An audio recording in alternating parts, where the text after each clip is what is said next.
So today we passed an economic bill that will benefit folks down in our southeast Missouri.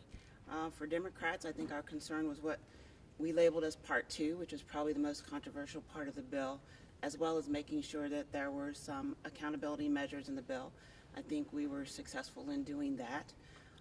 But there are still some concerns that potentially this is going to be on the backs of many citizens in St. Louis County, primarily the Ameren ratepayers.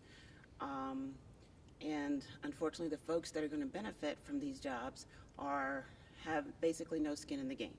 They won't have to pay. And so we are very much concerned. I think Representative Frank said it best that we have to be concerned with our constituents all over the state, and what we do to our constituents matters. And the fact that we voted last week to take away minimum wage from the folks in St. Louis, and they could potentially have to foot the bill for this, is unfortunate.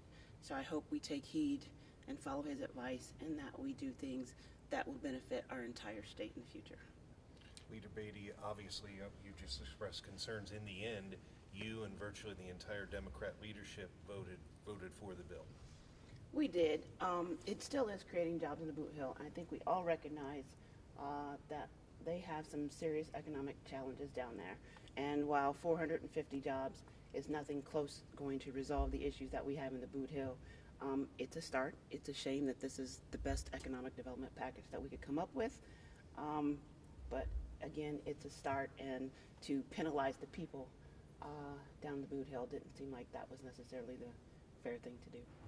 Speaker Richardson just told us that he would like to have seen and still wants to see a discussion on what you just referred to, the Part 2 of this bill that was taken out of this piece of legislation. Do you think that discussion needs to happen? I think it's probably a discussion that needs to be had.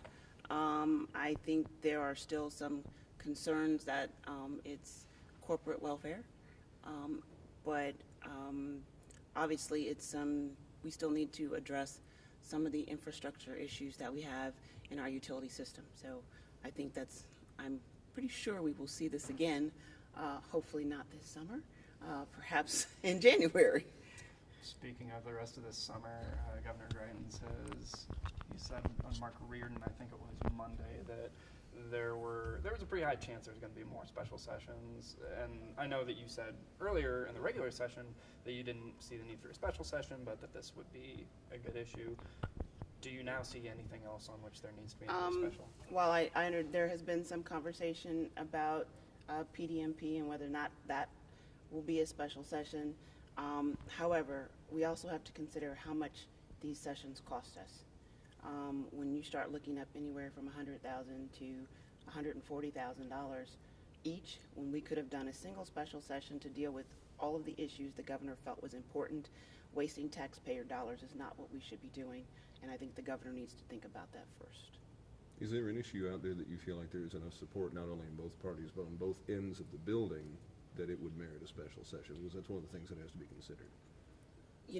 I'm not sure what we can get through the other side of this building right now.